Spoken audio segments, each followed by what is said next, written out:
大家好，我是小林风味。今天我们来做一款家庭版的咸水鸭。咸水鸭是南京一带的特产，非常适合夏季食用。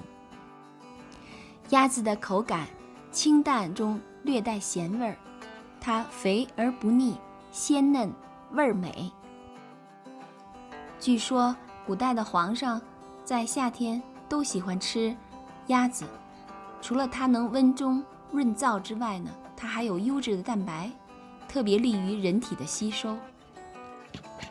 咸水鸭一年四季都可以制作，但是以农历8月间桂花盛开的时候制作的鸭子为上，因为传说中这一季节的咸水鸭肉中有桂花的香味儿，所以又叫桂花鸭。这是我在超市里买的，这边的鸭子可没有桂花的味道。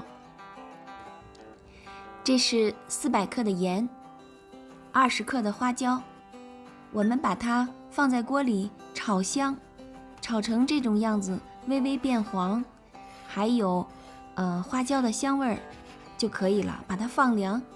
一会儿我们要给鸭子做一个 massage。当花椒盐彻底凉透了之后，就像现在这样，里里外外都给它搓透，揉一揉，让盐充分渗入到鸭子的表皮里。所有的盐、花椒都给鸭子涂抹均匀之后呢，把它放在冰箱里，第2天待用。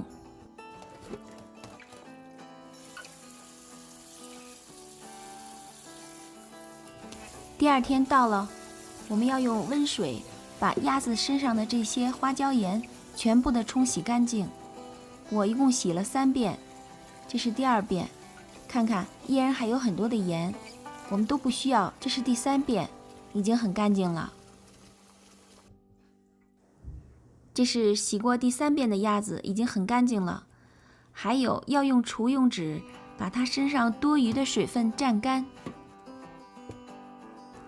然后把洗干净并且蘸干水的鸭子架在屉上，让它身体的水分继续的挥发。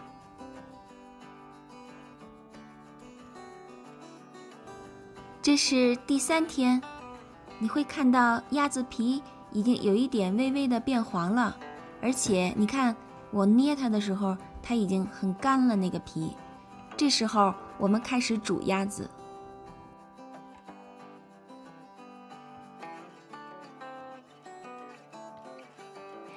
在煮鸭子之前，在它的肚子里放1块姜、2根葱、1颗大料就可以了。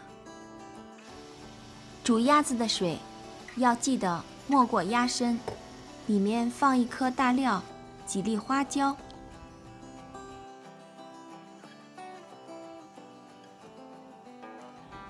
鸭子入水之后煮1个半小时，在这个期间呢，记着给鸭子翻1个身，让它前后受热均匀。这是煮好的鸭子，记着用温水把它洗一洗，把身上的花椒洗掉。现在鸭子已经可以吃了。切鸭子也有一个小技巧，就是先把翅膀和腿拆好了放在一边，这样再切中间的身体就好切了。真香啊，尝尝呗。